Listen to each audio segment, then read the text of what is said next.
अगर आपका NPS account है और उसमें आपका नाम गलत है, तो एक छोटा सा सवाल है, क्या आपने कभी सोचा है कि आगे चलकर ये कितना बड़ा इश्यू बन सकता है? अक्सर हमें लगता है कि एनपीएस में नाम करेक्ट करवाना बड़ा कॉम्प्लिकेटेड प्रोसेस होगा। उसमें फॉर्म भरना पड़ेगा, बहुत सारे डॉक्यूमेंट्स अटैच करने पड़ेंगे, हो सकता है फॉर्म रिजेक्ट भी हो जाए और काफ़ी टाइम भी लगेगा, राइट? लेकिन एक मिनट रुकिए, अगर आपने ये वीडियो स्किप कर दी तो हो सकता है आगे चलकर आपको अननेसेसरी परेशानी का सामना करना पड़े, क्योंकि आज मैं आपको बहुत ही सिंपल और सही प्रोसेस समझाने वाला हूँ, जिससे आप एनपीएस में अपना नाम करेक्शन सही से करा सकते हैं, वो भी बिना किसी कंफ्यूजन के। लेकिन यहाँ एक इम्पोर्टेंट बात है, काफ़ी लोग जल्दबाजी में गलत फॉर्म भर देते हैं और उनका नेम करेक्शन का जो रिक्वेस्ट है वो रिजेक्ट हो जाता है। इसलिए इस वीडियो में मैं आपको स्टेप बाय स्टेप क्लियर तरीके से बताऊंगा सही एनपीएस करेक्शन फॉर्म कैसे भरना है, कौन कौन से डॉक्यूमेंट रिक्वायर्ड होंगे और कैसे आप एक ही बार में अपना नाम सक्सेसफुली करेक्ट करा सकते हैं। तो अगर आप चाहते हैं कि आपका एनपीएस अकाउंट फ्यूचर में किसी भी तरह की प्रॉब्लम ना दे, तो इस वीडियो को पूरा ज़रूर देखें, क्योंकि छोटी सी मिस्टेक भी आगे चलकर बड़ी परेशानी बन सकती है। यहाँ पर आप स्क्रीन पर जो फॉर्म देख पा रहे हैं, इस फॉर्म के माध्यम से हम अपने एनपीएस का जो रिकॉर्ड है उसमें अपना नेम करेक्ट करवा सकते हैं। यहाँ पर इस फॉर्म का जो टाइटल है वो देख सकते हैं, रिक्वेस्ट फॉर चेंज या correction in subscriber master details in NPS. यहाँ पर इस फॉर्म को भरने से पहले आपको ये लाइन पढ़नी होगी, to avoid mistakes please read the accompanying instruction carefully before filling up the form. इसका मतलब है, इस फॉर्म को भरने से पहले आपको कुछ इंस्ट्रक्शन पढ़ लेने हैं। यहाँ पर बहुत से लोग क्या करते हैं कि यहाँ पर फॉर्म भर देते हैं, उसके बाद में जाके इंस्ट्रक्शन पढ़ते हैं।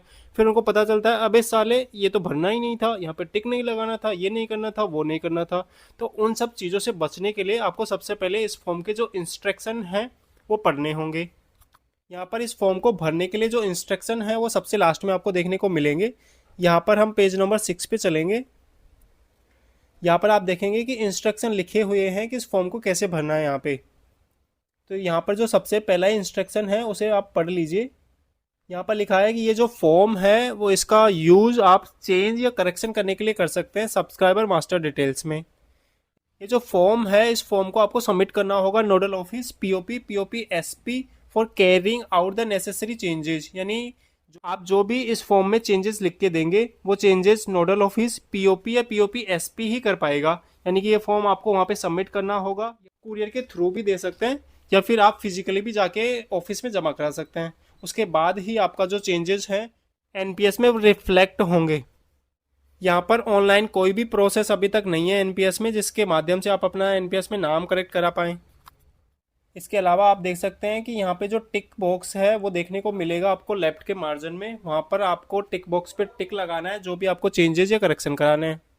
इसके अलावा हमारे पास बहुत सारी क्वेरी आती हैं कि इस फॉर्म को ब्लैक इंक से भरें या ब्लू इंक से ही भर दें।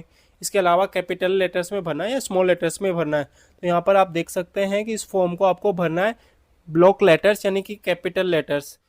और इसके अलावा ब्लैक इंक पेन से ही भरना है, यानी कि जो काली शाही का जो पेन होता है केवल उसी से ही भरना है।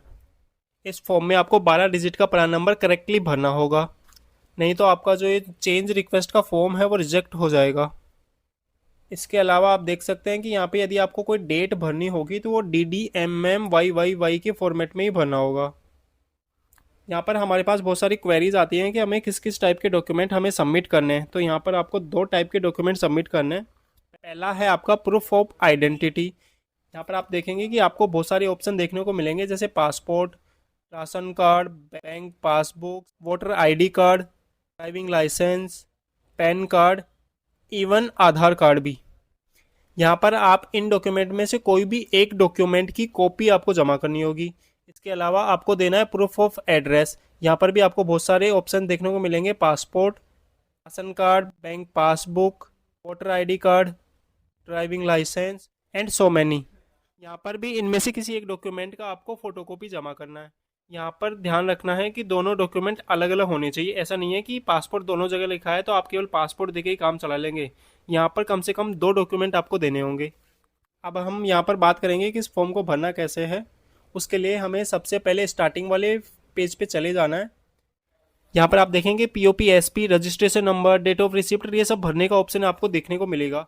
यहाँ पर आपको ध्यान रखना है कि ये वाले डिटेल्स आपको नहीं भरनी है।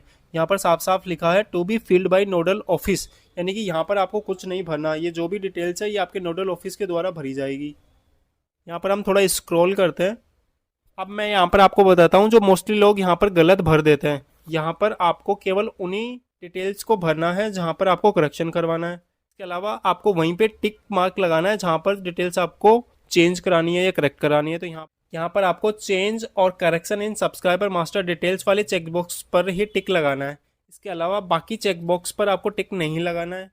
इसके बाद में परमानेंट रिटायरमेंट अकाउंट नंबर यहाँ पर आपको लिख देना है।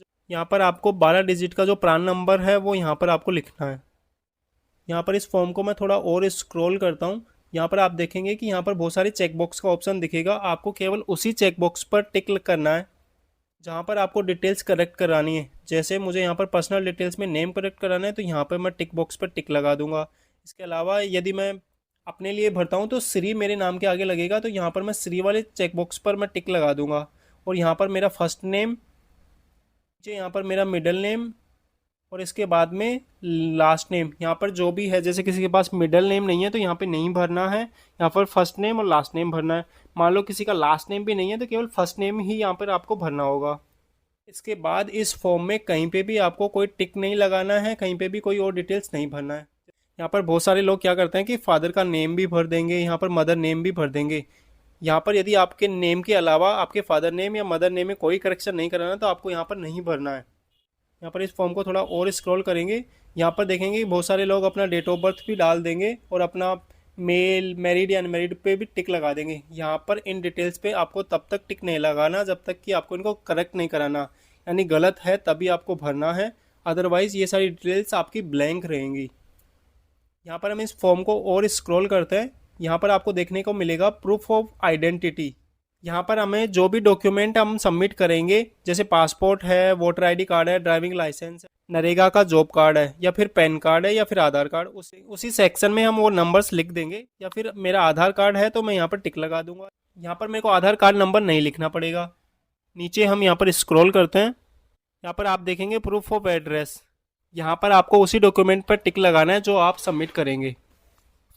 इसके बाद में इस फॉर्म में आपको कहीं पे भी कोई और डिटेल्स नहीं भरनी, ना ही टिक लगाना है, क्योंकि आपको वो डिटेल्स करेक्ट नहीं करानी, क्योंकि हमें केवल नेम करेक्ट कराना है अपने एनपीएस रिकॉर्ड में। इसके बाद में हम नीचे आ जाएंगे और यहाँ पर आपको कुछ नहीं भरना। इसके बाद हम आएंगे पेज नंबर 3। यहाँ पर एक सेक्शन मिलेगा जहाँ पर हमें अपना नेम और अपना साइन करके जमा करना है इस फॉर्म को। तो यहाँ पर हम अपना नेम लिख देंगे और यहाँ पर हमें साइन करके जमा करना है। यहाँ पर वो लोग जो साइन नहीं कर सकते, जो पढ़े लिखे नहीं है, वो यहाँ पर अपना थंब इम्प्रेशन यानी अंगूठे का इम्प्रेशन भी लगा सकते हैं। यहाँ पर आप चाहे तो डेट भर सकते हैं, ना चाहे तो डेट आप छोड़ भी सकते हैं। आपका जो पीओपी या नोडल ऑफिस है वो इसको भर देगा।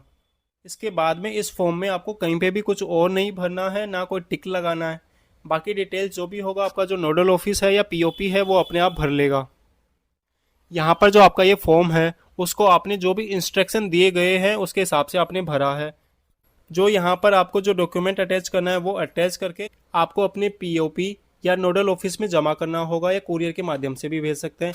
उसके बाद ही आपका जो एनपीएस में आपका जो नेम है वो करेक्ट होगा। तो दोस्तों अब आपको पूरी तरह से क्लियर हो गया होगा कि एनपीएस में अपना नेम करेक्ट कैसे कराना है और सही फॉर्म कैसे भरना है।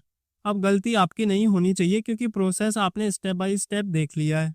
अगर आपने फॉर्म गलत भरा या डॉक्यूमेंट मिसमैच हुआ तो आपका रिक्वेस्ट डायरेक्ट रिजेक्ट हो सकता है और फिर आपको पूरा प्रोसेस दोबारा करना पड़ेगा, टाइम भी वेस्ट होगा और फ्रस्ट्रेशन अलग। इसलिए जो मैंने बताया है वही फॉलो करना है और एक बार में अपना नेम करेक्शन कंप्लीट करना। अगर फिर भी आपका कोई डाउट है तो नीचे कमेंट में ज़रूर पूछना, मैं पर्सनली रिप्लाई करूंगा। और अगर ये वीडियो आपके काम आई हो तो लाइक करें, शेयर करें और चैनल टेक्निकल सारथी को सब्सक्राइब करना मत भूलना, क्योंकि यहाँ मिलते हैं आपको ऐसे ही यूजफुल सरकारी स्कीम और टेक्निकल अपडेट सबसे पहले। चलो दोस्तों, मिलते हैं अगले वीडियो में। तब तक के लिए stay smart, stay updated. Thank you so much for watching.